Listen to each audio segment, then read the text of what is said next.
So hi there again everyone, this is again Alan, and today we're gonna be reviewing, swatching, and making a sample painting of using White Nights watercolors by Nevskaya Palitra. Nevskaya Palitra is a Russian paint manufacturer.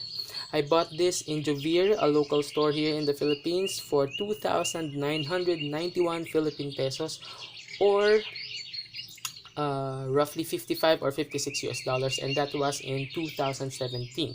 By the way, this set is a 36 color set, full pans. So that's the price is actually cheap considering that it's a full pan set. So let's take a look at the container.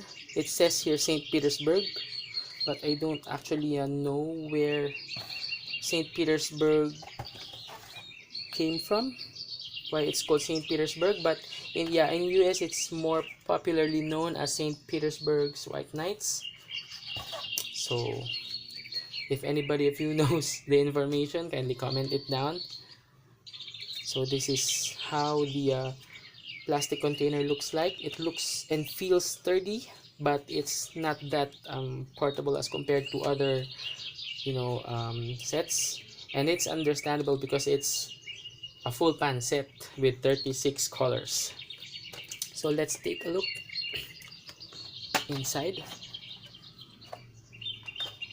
So it came with this swatch sheet, which I already accomplished when I bought it, and it has this palette that can be detached. It has 12 huge wells, and for me it worked fine, except for that it actually stains. So these are the full pans.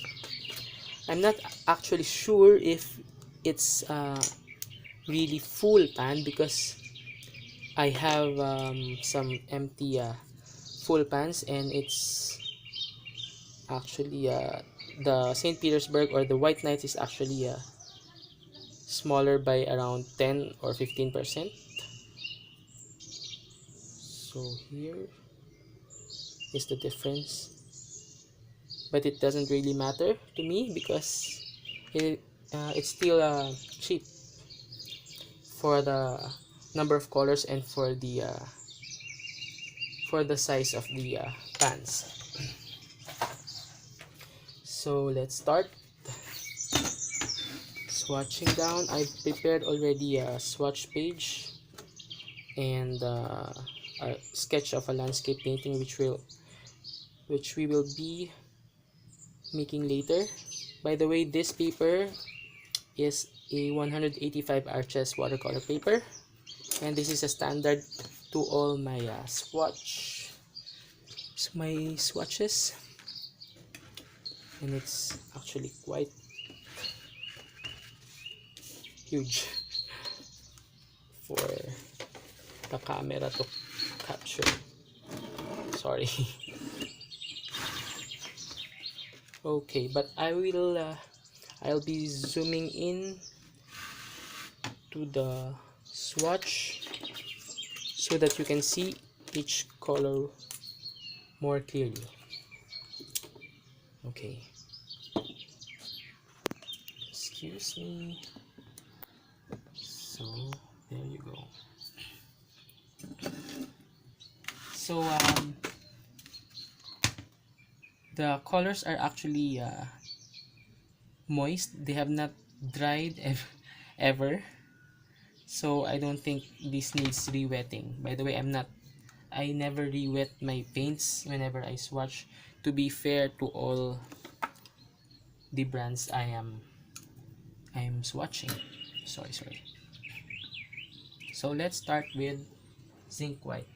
By the way, this arrangement is not the original arrangement. When I bought them, I sequenced them according to how I like them to appear, or by spectrum, I guess. So as expected, Zinc White is opaque. Next we have Cadmium Yellow, or is this Cadmium lemon, yeah, cadmium lemon. And it's also opaque. Next we have Hansa yellow.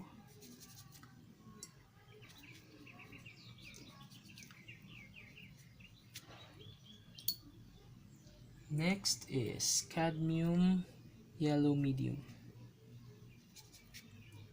which looks almost like Hansa yellow.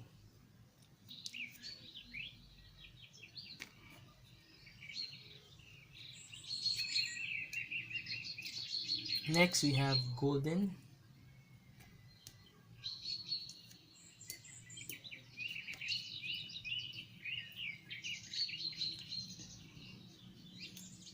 So this is a yellow orange. Next is golden deep,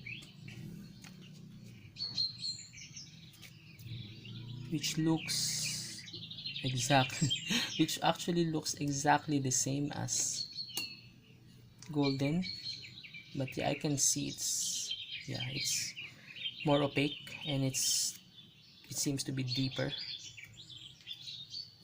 Yeah, because it's golden deep. Next we have Titan red. So this is PO36. It's actually orange, a deep orange. Next we have cadmium red light. So expect this to be opaque also.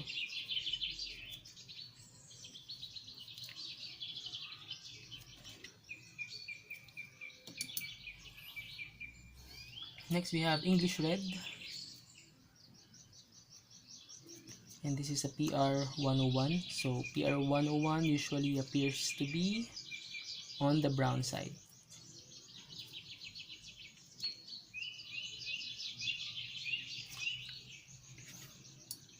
So far the colors are really popping. They're really pigmented and bright. So this is Mother Red Lake Light.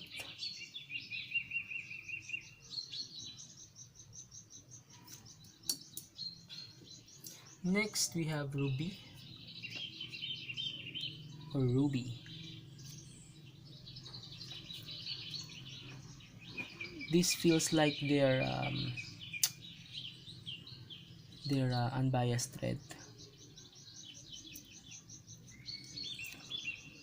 When I say unbiased, it's a mid red. It doesn't lean towards more on the orange or more on the purple side. Next we have Carmine. So here the red starts to lean towards purple, because this is a cool red shade.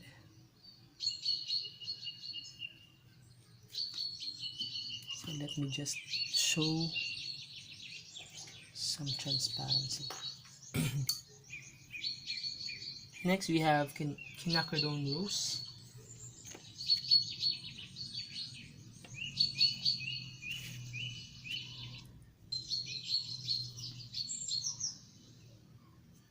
So this is PR122.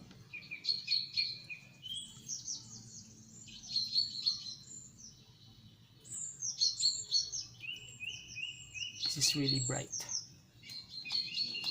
Next we have Quinocradone Lilac,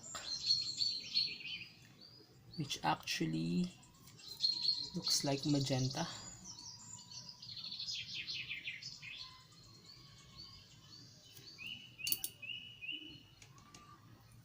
Next we have Violet, which is really intense. But off cam it actually looks warmer. Sorry. Next we have Ultramarine. Now we're in the blue shades.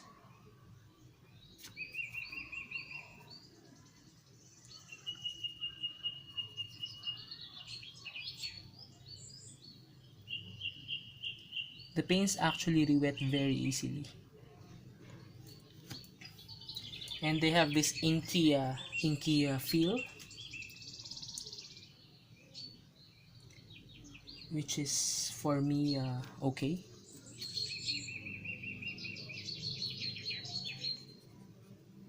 Next we have Indigo.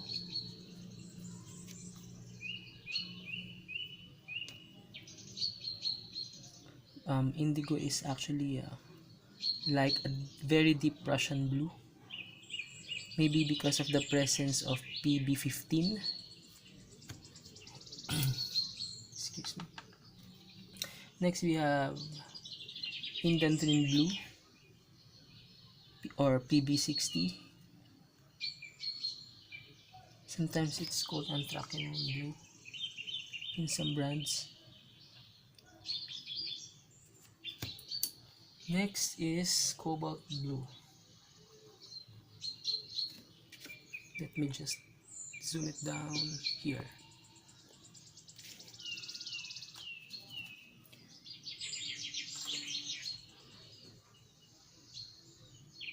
Cobalt blue doesn't actually feel cobalt blue because it feels thin. It's like verditer blue, a deeper verditer. And it's surprising that it's transparent because most cobalt blues that I've tried are at least semi-opaque. Next is Azure or Azure, which is PB15 or phthalo blue. So this is the primary blue, or the closest to primary. Next is Cerulean blue. I've heard in some reviews, and I also saw in some of my friends' posts that Cerulean blue can be very gooey, and if you travel with your set and you happen to not place the pan in a flat place, Cerulean will drip off. It's very gooey, especially here in the Philippines where it's really humid. Next is Turquoise blue.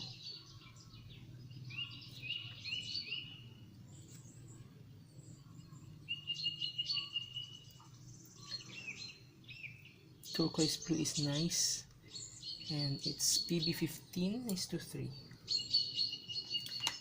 Next is Emerald green,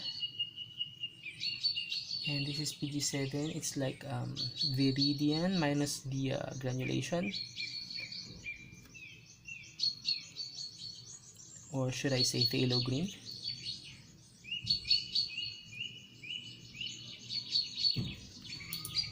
Next is yellowish green, which doesn't look yellowish. Well, at least yellower than emerald.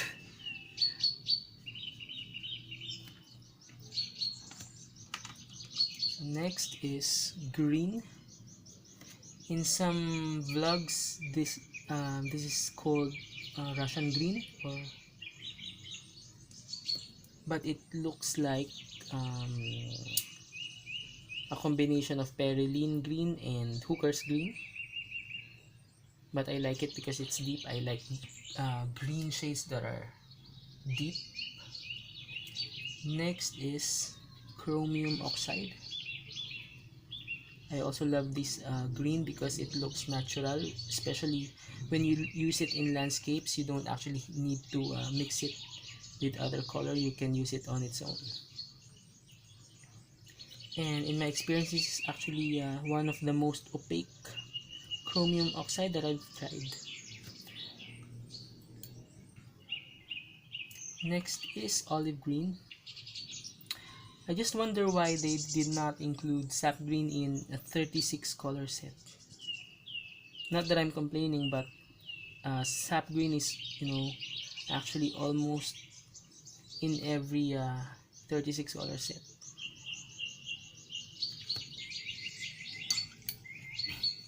Olive green is opaque. It's actually more opaque than chromium. Next is yellow ochre, which is quite surprising because it feels just semi-opaque, not really opaque, and it's not as strong as expected.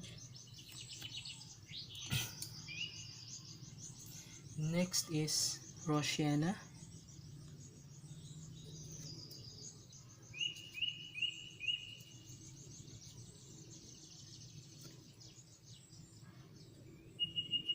I love the raw sienna.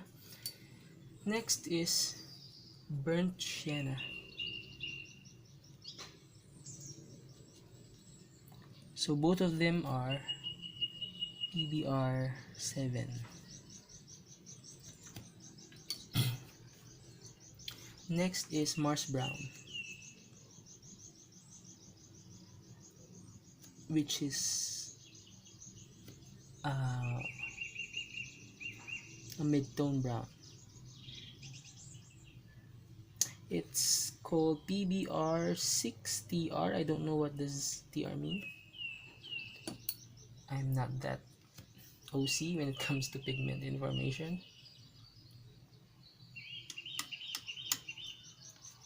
Next we have burnt umber.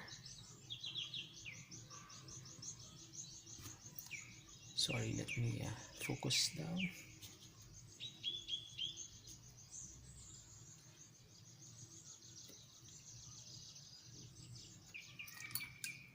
Let me add some more paints here. Sorry. So next we have umber. So we're now into the dark browns. Umber looks kind of, oh here, I thought it was weak, but it's actually okay. Next is sepia. Sepia is a dark brown, actually darker than umber, of course. Sorry. And let me just show the transparency. Next is the Paynes gray. The Paynes gray is actually nice and very transparent.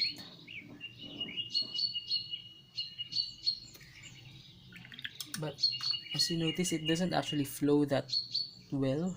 So if you're into a flowy style of painting, you might not consider white nights.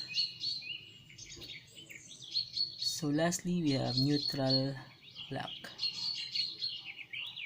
a black that is composed of 3 pigments.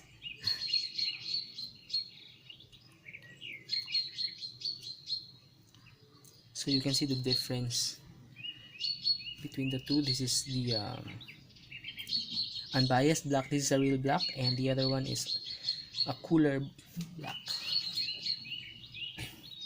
So here are our 36 colors.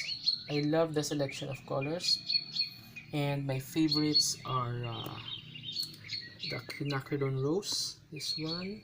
I love the indigo. I also love turquoise blue, the cerulean, how light and transparent it is, and the green. In person, the green actually looks darker and more earthy. So now let's proceed to our sample painting. Let me just adjust my working space because the pancet is like a shoebox. Sorry. It requires a huge space. So let me just drag my camera here. Sorry. Okay. So let me use the palette that they provided and zoom out a bit. Okay.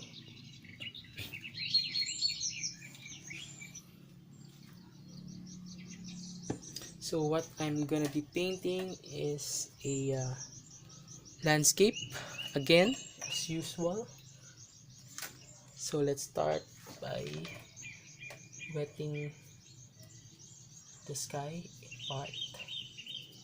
By the way, I left a huge space here just in case some colors arrive. Because I don't want to paint the whole page, because in the other reviews I only utilized the half of the page, so I want to be as uniform as possible.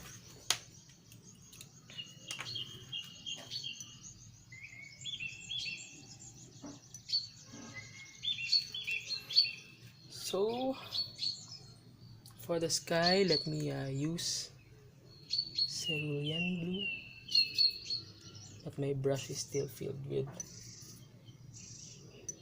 black, but that's fine. I want my skies to be or my paints to be muted.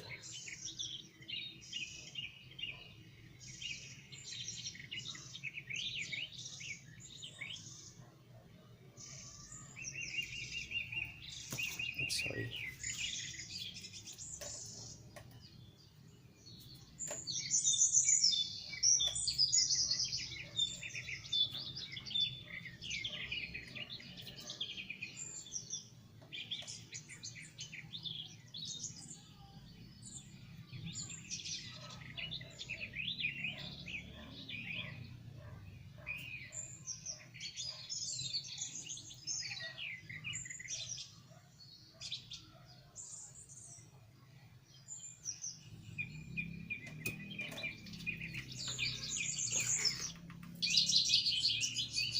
So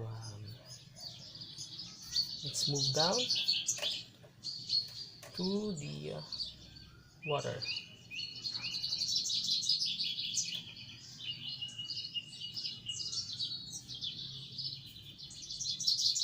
So I used the cerulean blue directly.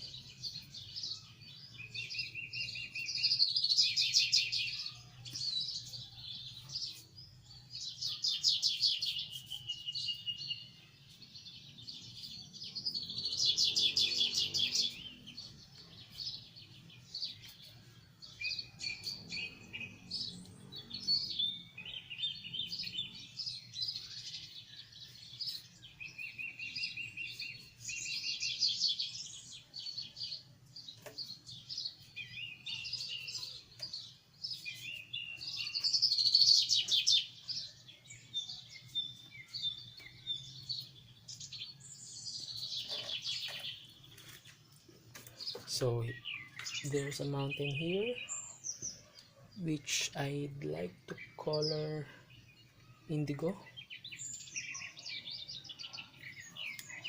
but I want to make it duller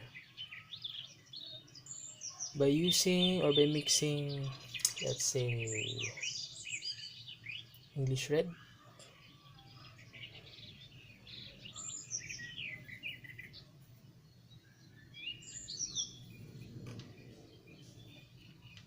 But the color is very intense, it's not reacting to water, so there you go.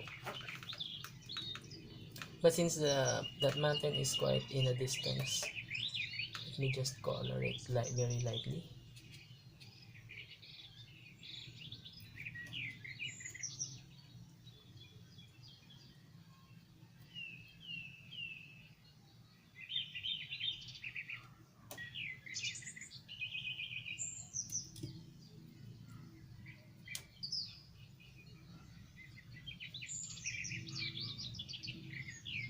I'm not actually a fan of the palette because the paints, when you put water, they form this bubble like appearance.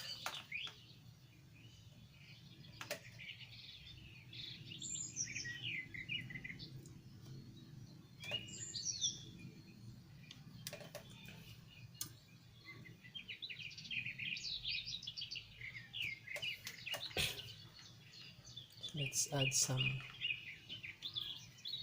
color to make it livelier. So let's go to the reflection.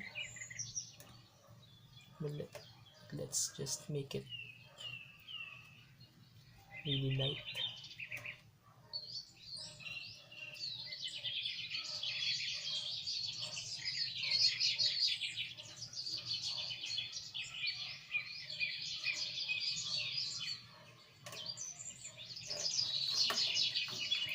So in the mirror parts, let's put some plants or water-based plants, should I call it that way?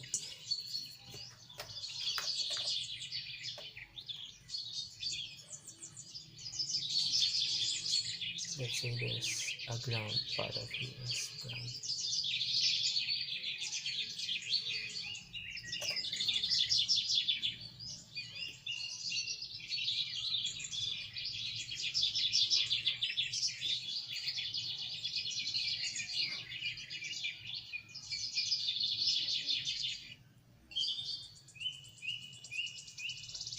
And also the land part in the horizon, let's not forget,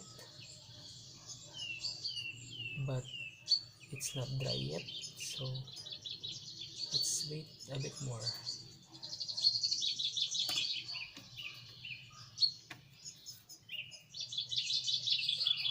And to make the water even more natural, let's add some greens.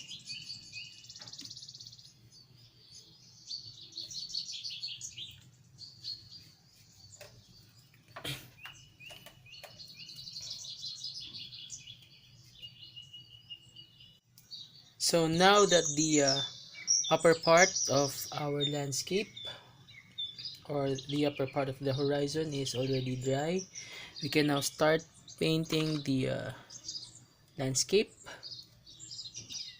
So I mean the trees.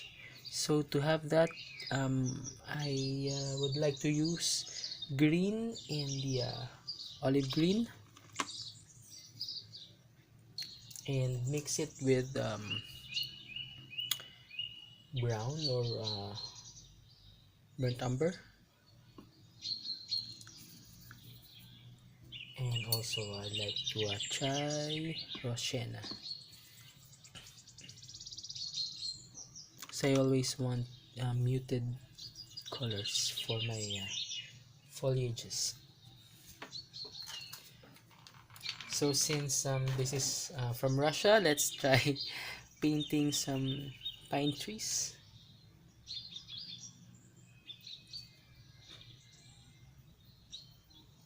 And also let's not forget to paint the reflection.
So the reflections need actually not to be as, you know, as detailed, of course, as the real trees,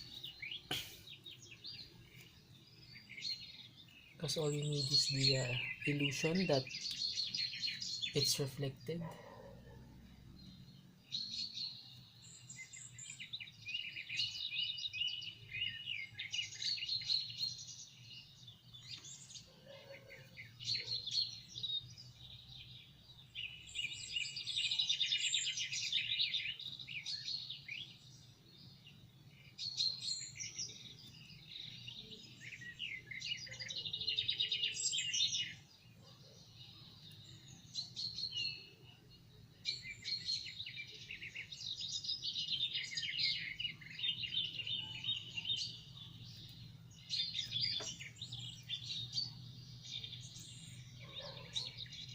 So to achieve the effect of reflection, you should keep this part of the water moist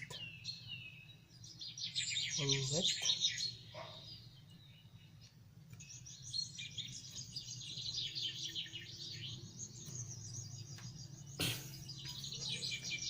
So the paper is buckling a bit. Some of the colors in our mountain has already mixed with the sky, so let's repair that.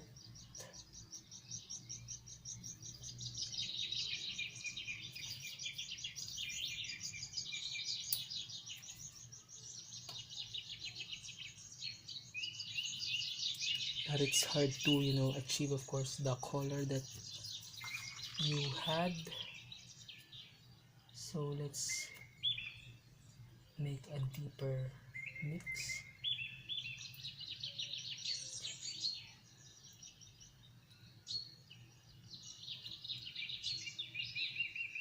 So now, since it's not easy to achieve anymore that same color, I am assuming as a different peak now, which is okay. So I've added some more distant mountain.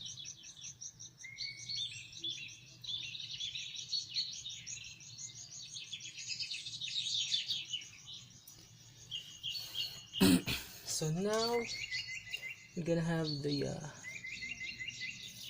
plants that are nearer here. So for that, since it's already dry, we can put the dry paint. So what we're gonna do is we're just gonna paint some straight lines, assuming that this is, or these are weeds, dried weeds.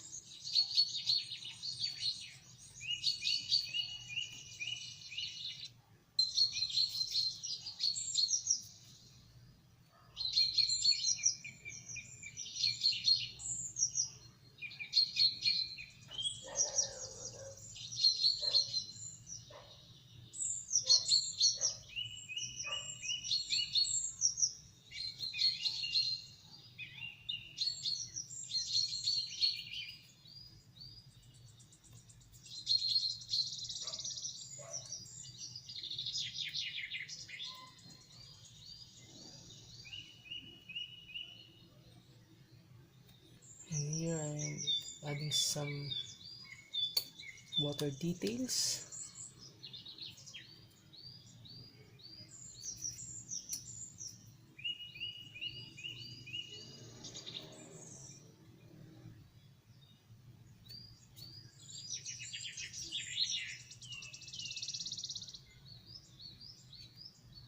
And some more reflection again of new mountains that we added.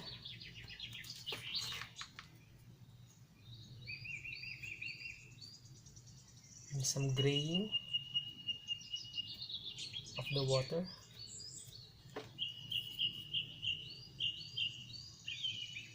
So again, to the weeds and to the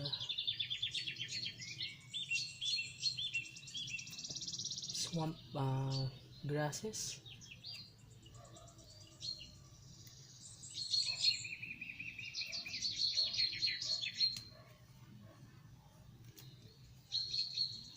And some maybe flowers.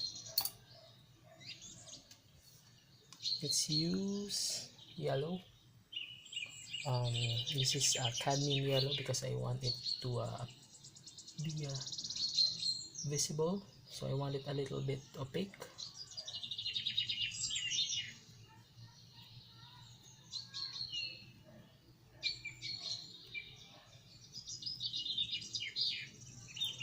Go.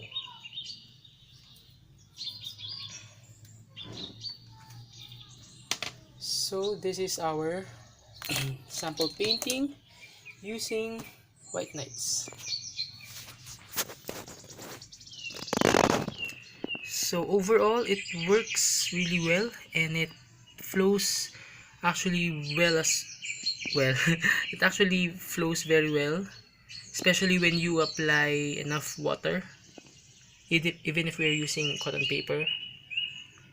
And in dry brush it's actually fine as well. So this is our painting. This is our swatches. So overall I love the White Knights watercolors, and if I had one complaint is that I actually have no complaint aside from I don't actually have to say it's my complaint, but the thing I can say is that there are some rumors or some experimentations that result into having experiences of some colors not that light fast, like I don't actually remember which colors, but there are some reviews that show that the colors are actually using fugitive pigments. I don't know, but I cannot actually guarantee for that because it's not my experience. But yeah, maybe soon I can make a lightfastness experiment of my own and apply it to all the paints I have, so that I can see for myself and experience for myself which watercolors are really light fast, especially in the condition in my country, which is the Philippines. So there you go. Overall I love the White Knight paints, and it actually works well for me. So if you have any other watercolor requests for me to review and to make a sample painting of, you can comment it down in my comment box. So I hope you enjoyed and you got something from this video, and if you're not subscribed yet, please subscribe and stand by for more reviews and sample paintings.